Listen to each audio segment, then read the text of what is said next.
pourquoi la vie d'un Africain ne voudrait pas la vie de ces jeunes Européens qui sont payés à 1000 $? Les clients mélangent aujourd'hui la sécurité aux femmes de ménage, aux plantons, aux manœuvres. Donc on n'y met pas le prix. Personne ne peut être considéré si dans son programme électoral, il ne fait pas état de sa stratégie en matière de sécurité.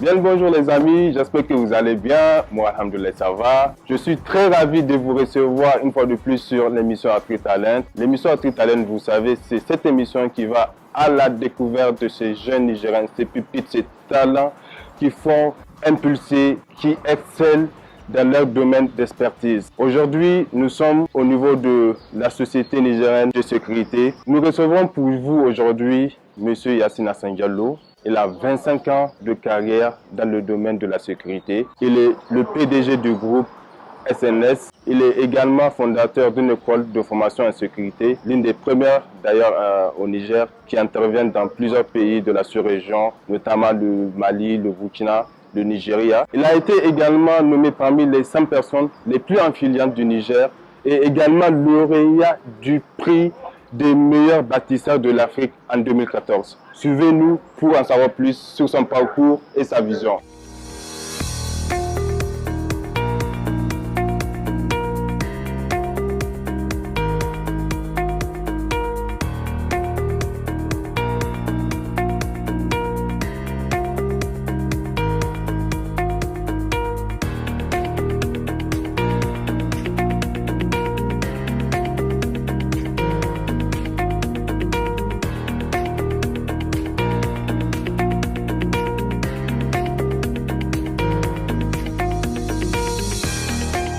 Transfert d'argent, leader du transfert d'argent au Niger. Bonjour M. Diallo. Bonjour. Merci de nous recevoir sur notre émission AfriTalent. Merci de m'accueillir. D'accord. Si vous devez vous présenter, comment ça serait? Il n'y a rien d'exceptionnel. Vous savez, je suis un Nigérien. J'ai un parcours dans différents environnements, ce qui fait que j'ai tendance à dire que je suis citoyen du monde. Je suis d'autant plus citoyen du monde que je suis un Diallo. Et pour qui connaît les Diallos, nous sommes des nomades. Nous avons peuplé partout en Afrique. Nous sommes aussi un peu partout en Europe, en Occident, aux États-Unis, etc. Donc, je suis citoyen du monde parce que je me retrouve partout. J'ai fait pour choix de m'inscrire dans le domaine de la sécurité, qui a été une passion, mais une passion de naissance. Parce que mon grand-père était un tirailleur, mon oncle aussi est un ancien de la guerre d'Indochine, et mon père lui-même est un ancien porteur de tenue.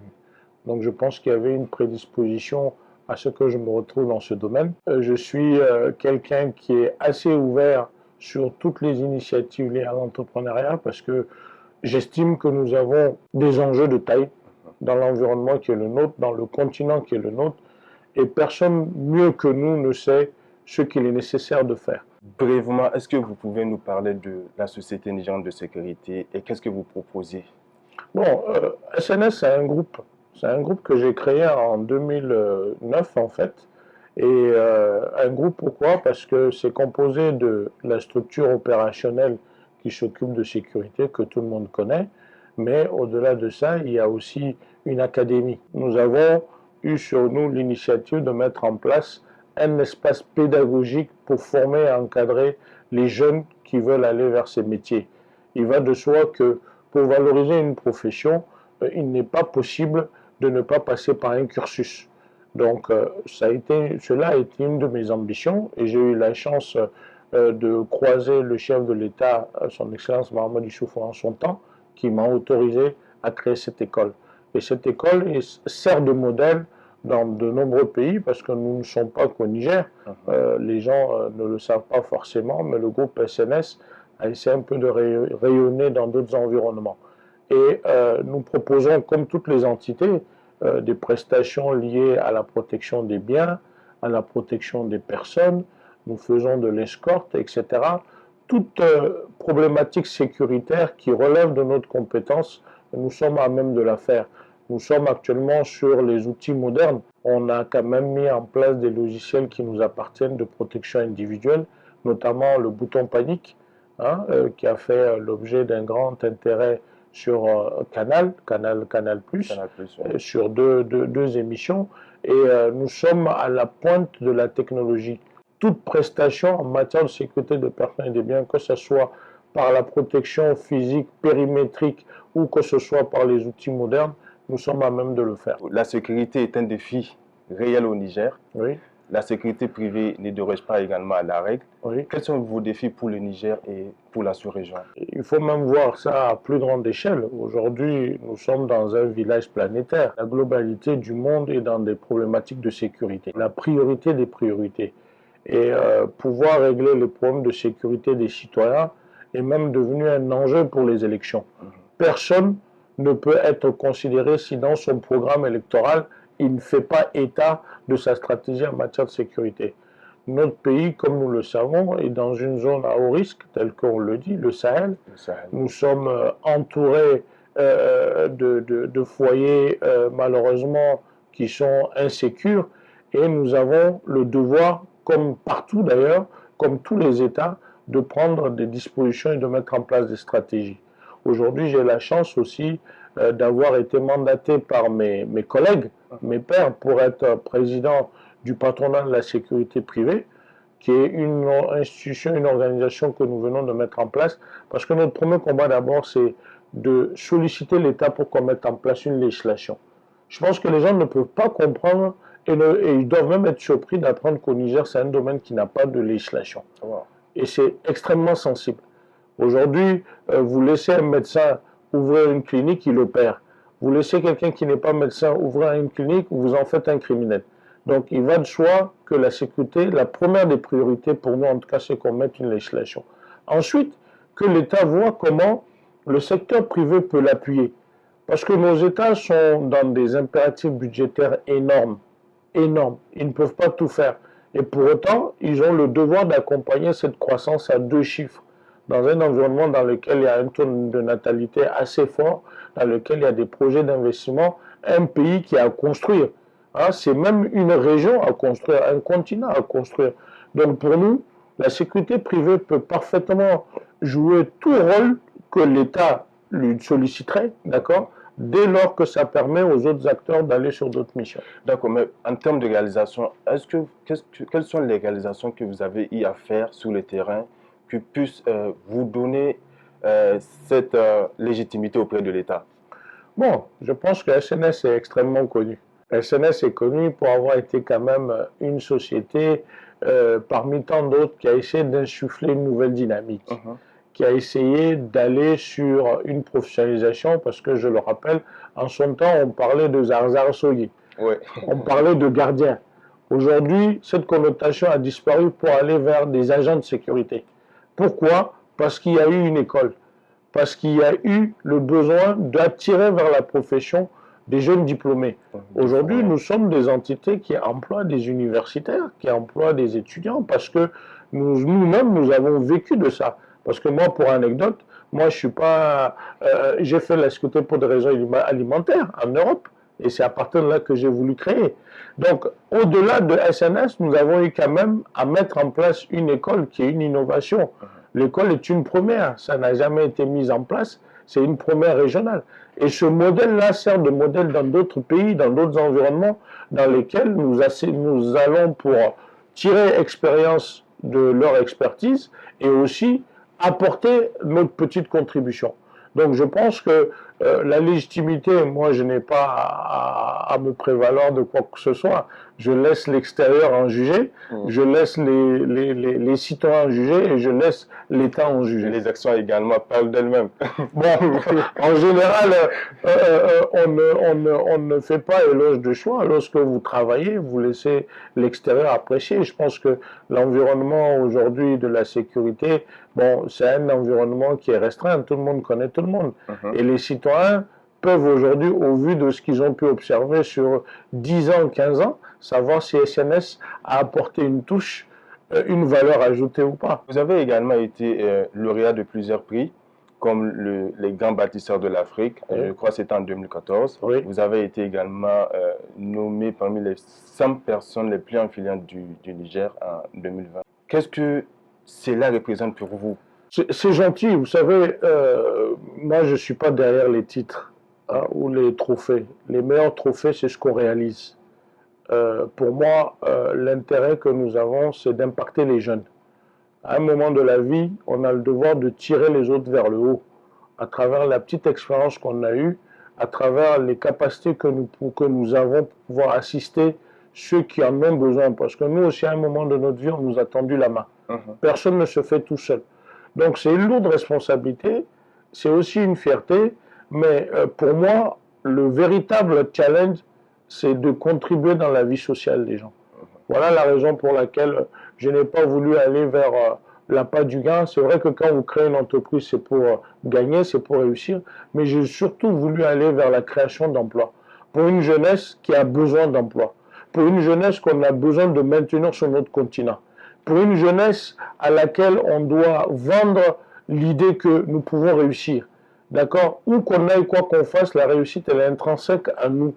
Quelles sont nos motivations, quelles sont les véritables volontés, quelle est la volonté que nous avons.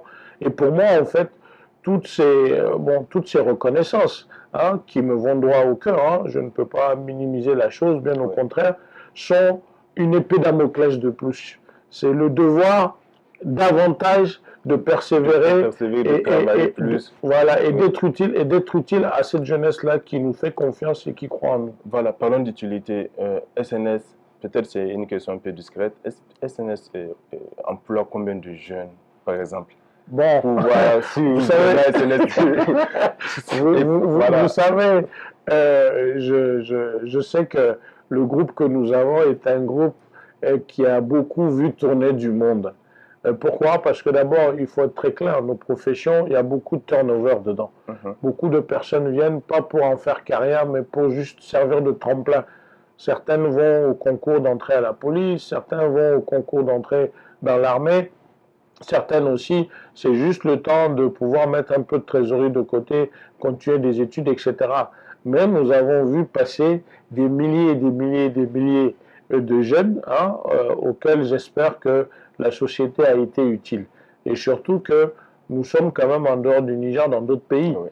Donc aujourd'hui, nous sommes un groupe qui propose à des jeunes d'aller découvrir ce qui se passe ailleurs.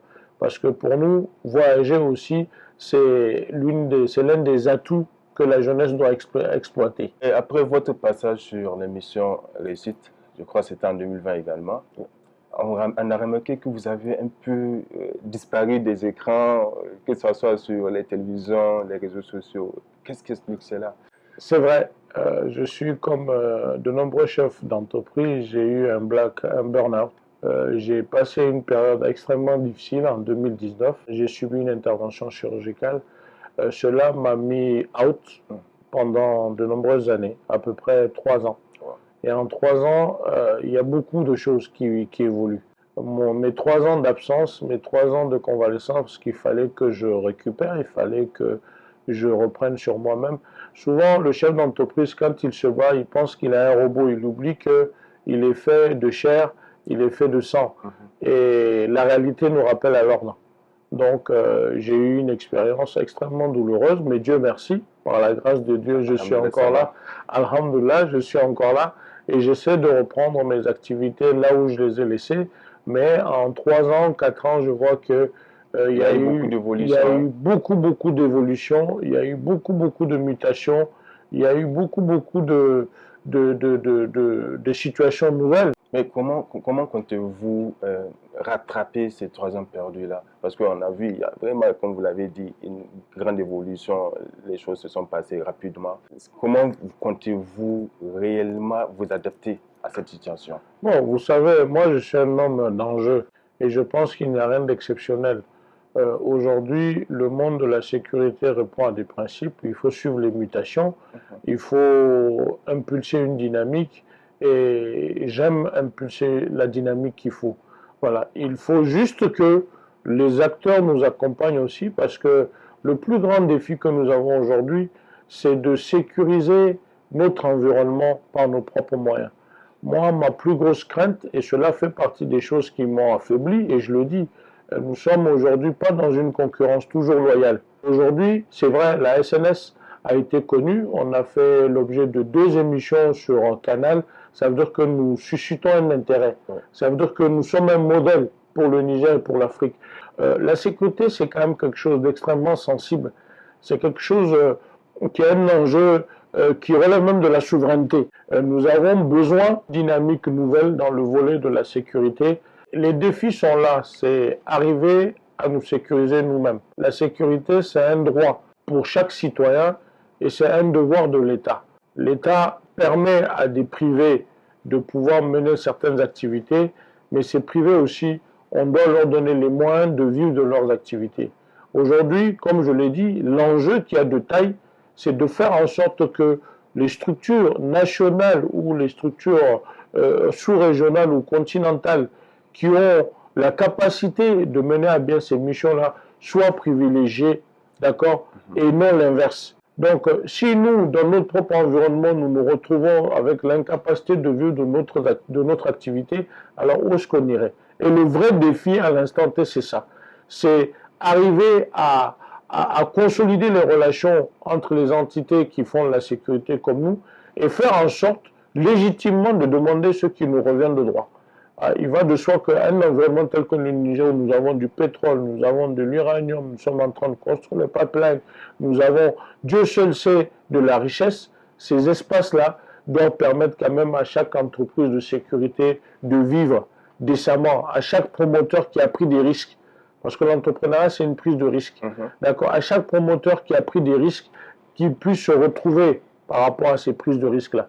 Voilà. Et la sécurité, comme je l'ai dit, c'est très sensible. Voilà. C'est très, très sensible pour que vous laissiez n'importe qui aller vers ce terrain-là. Voilà. Là, on est en train de parler d'entrepreneuriat, de la sensibilité de la sécurité également. Je voudrais poser la question à savoir s'il y a des jeunes qui voudront emboîter votre pas, parce que vous êtes, il faut le dire, un précurseur dans le domaine, que vous pouvez leur donner. Vous savez, toute expérience est unique en tant que telle. Il faut d'abord être motivé. Je veux dire, dans tout projet, il faut pouvoir porter son projet. On croit en nous parce que nous avons cru en nous-mêmes et nous avons cru en ce que nous voulons vendre. Voilà, il ne faut pas aller s'infiltrer dans un domaine qu'on ne maîtrise pas. Ça, c'est de la maladresse. Aujourd'hui, il n'y a pas de saut métier. Mais lorsqu'on s'engouffre dans un domaine, il faut pouvoir le maîtriser. Parce que vous ne pouvez pas convaincre les autres si vous n'êtes pas convaincu. Le volet de la sécurité, ça nécessite aussi des formations. Il n'y a pas de mal à ne pas avoir de compétences, mais il faut les développer. Il faut aller apprendre. Il faut se spécialiser. Il faut s'armer de patience et de courage et ne compter sur personne. Parce qu'on vit beaucoup d'illusions dans l'entrepreneuriat en pensant qu'il y a de l'humanisme, les gens vont nous aider. Souvent, on est même déçus par les proches. Ce sont les proches sur lesquels on compte qui nous déçoivent. D'accord? Donc, il faut s'armer de patience. Chercher aussi des collaborateurs de confiance. J'écoutais la dernière fois quelqu'un qui me sert de modèle, Dangote, qui me disait aujourd'hui, à un moment de sa vie, il n'est plus à la recherche d'un bon CV, il est à la recherche de ceux qui ont peur de Dieu. Aujourd'hui, il faut avoir des gens qui ont peur de Dieu. Les gens n'ont pas la notion de l'entrepreneuriat et quand ils viennent, beaucoup viennent pour se servir et pas pour servir. Or, l'entreprise ne peut pas vivre s'il n'y a pas une logique, s'il n'y a pas une attitude, s'il n'y a pas une volonté de la construire. C'est comme une vache. Elle vous donne du lait, mais il faut la nourrir. Si vous ne la nourrissez pas, vous n'aurez pas du lait. D'accord? Et ensuite, ne pas se décourager. D'accord? Le monde est fait d'adversité. Voilà. Dès lors que vous partez du principe que tous ceux qui ont réussi aujourd'hui ont connu un échec. Les meilleurs chefs d'entreprise sont des gens qui ont connu des échecs. D'ailleurs, c'est dans le système francophone qu'on ne fait pas confiance aux gens qui échouent. Dans le système anglophone, on ne vous aide, même les banques ne vous financent que lorsque vous avez déjà échoué une fois. Parce qu'elles partent du principe que vous savez maintenant comment il faut faire et vous savez où se trouvent vos lacunes et vous savez où se trouvent les obstacles. D'accord? Et il faut surtout qu'on croie en nous. Le véritable problème de l'homme noir, entre guillemets, c'est qu'il n'a pas confiance en l'homme noir. Et ça, c'est le complexe que j'appelle le complexe de la colonisation. Il faut qu'on aille au-delà de ça et qu'on soit conscient que ce que nous pouvons trouver sur place, il n'y a pas besoin d'aller le chercher ailleurs. Et la sécurité, c'est quelque chose de personnel, c'est quelque chose de sensible, ça demande des paramètres socio-culturels. On ne peut pas transposer la sécurité. On ne peut pas l'amener d'ailleurs. Parce que chaque environnement, en fonction de sa culture, a son approche de la sécurité, à ses problématiques, à sa logique, à sa conception du modèle sécuritaire. Donc c'est tout. Et puis ne pas avoir peur de l'échec, parce que l'échec fait partie de la vie de tout chef d'entreprise. Voilà. Oui, d'accord, c'est vrai, parce que bon, on vient dans l'entrepreneuriat, c'est pour gagner beaucoup d'argent en même temps.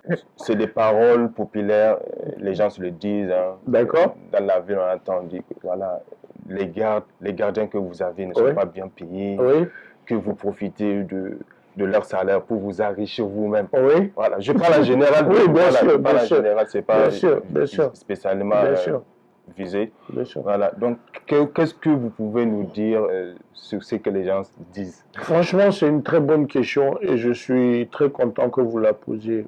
Les gens qui pensent comme ça, c'est par méconnaissance de la profession.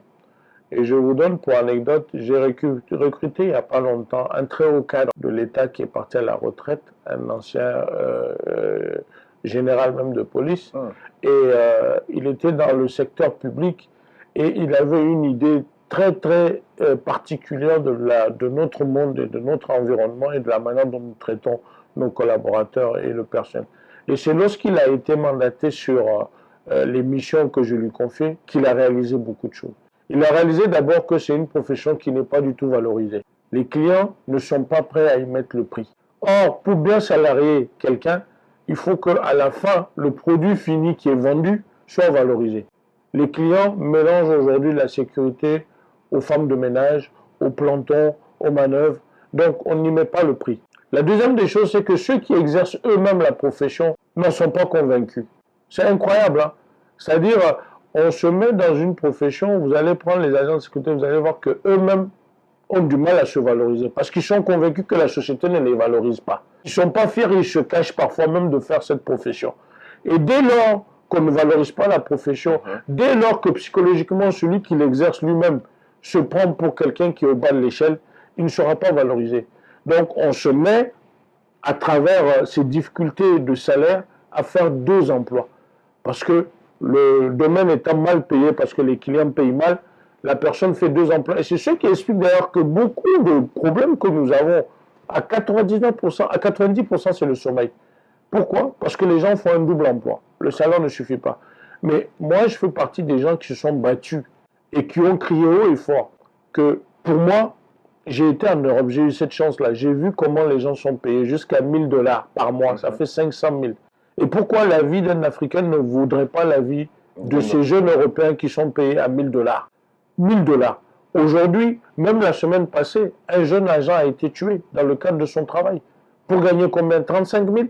Donc, il faut que l'État prenne ça à bras le corps pour pouvoir fixer une grille qui valorise la profession et qui fera que toute personne qui veut prendre un agent saura qu'au minimum, il faudra payer telle somme. Et à partir de là, maintenant, qu'on voit avec les chefs d'entreprise que nous sommes, le salaire de base qui puisse préserver l'agent d'un certain nombre de choses. Dans le groupe SNS, par exemple, nous nous sommes battus pour avoir 8 heures de temps. Alors que dans les autres entreprises, il peut y avoir 12 heures de temps. Et pas dans les autres entreprises, même chez nous, mais nous nous sommes battus pour que beaucoup de clients comprennent. Deuxièmement, qu'ils aient des bons salaires. Un bon salaire, c'est un salaire qui permet à la personne de vivre décemment. Voilà, et les motiver même. Pour les motiver. Qu'ils aient une couverture médicale. La couverture médicale, c'est quoi? C'est la santé. En Afrique, quand on prend en charge la santé de quelqu'un, on lui a tout pris, parce que c'est ce qui coûte le plus cher. D'accord? Sa santé, la santé de ses femmes, la santé de ses enfants. On est même arrivé à signer des contrats avec des partenaires dans lesquels nous demandons que l'agent ait un 13e mois. Mais qui sont les personnes capables de payer des montants pareils? Il y en a peu. Donc, qu'on fasse l'objet de subventions. Qu'est-ce qui empêcherait l'État de subventionner ce domaine-là? Parce que ce secteur-là relève d'abord des prérogatives de l'État. C'est le rôle de l'État, c'est son devoir. Mais ne pouvons pas tout faire. Il a accepté que nous autres privés, nous puissions mener certaines missions qui lui reviennent de droit. Mais dans ce cas, l'État peut subventionner. À partir de ce mois-là, je pense que les gens verront les choses autrement. Mais je n'ai jamais vu un seul chef d'entreprise dans le domaine de la sécurité, dans le nôtre en tout cas, qui n'a pas envie que son personnel soit très bien payé. Est-ce que vous pouvez partager avec nous votre vision pour le Niger, le Sahel en général, d'ici 2030? Bon, vous savez, je nourris En vraiment... matière sécuritaire. Je nourris l'espoir que nous puissions vivre dans un environnement de paix, parce que c'est le préalable à toute chose. S'il n'y a pas de paix, on ne peut rien construire. Aujourd'hui, nous sommes meurtris parce que quand on voit les migrations de ces populations qui sont déplacées d'une zone à l'autre, et ce sont les mêmes familles. Il n'y a pas deux Afriques, il n'y en a qu'une seule. D'accord? Les frontières ont été mises après les périodes de décolonisation. Il faut qu'on puisse savoir que ce sont nos familles qui sont de chaque côté des frontières.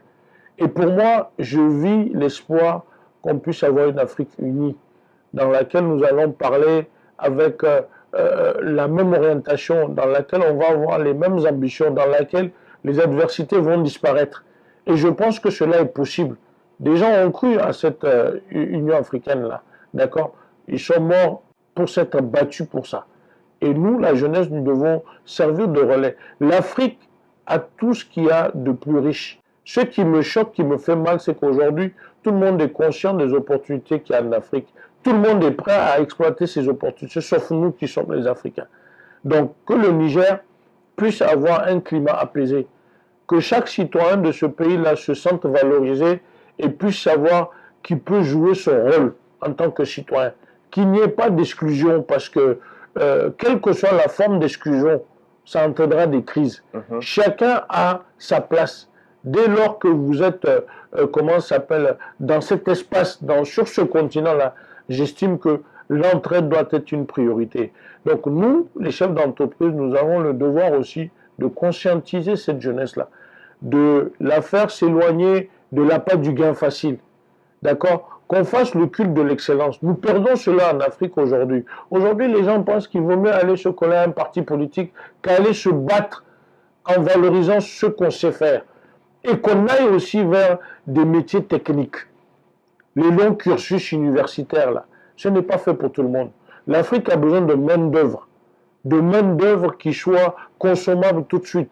Moi, je prends le cas de notre domaine. Il n'y a aucun agent aujourd'hui qui peut aller se faire former, sortir et qui va chômer. C'est impossible. Transfert d'argent, leader du transfert d'argent au Niger. C'est impossible parce que la demande dépasse l'offre.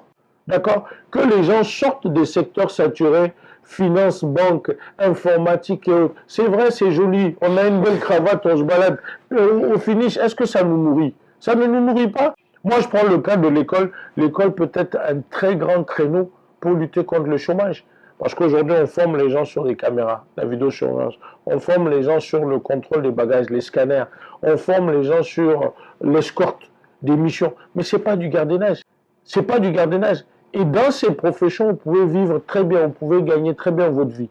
Donc moi, je nourris l'espoir, en tout cas, d'ici le nombre d'années que vous dites, que Dieu nous donne la possibilité de voir ce temps-là, que nous serons dans un environnement apaisé et dans lequel personne n'aura besoin d'aller dans les mers se noyer pour pouvoir avoir un espoir. L'espoir, c'est ici et c'est maintenant.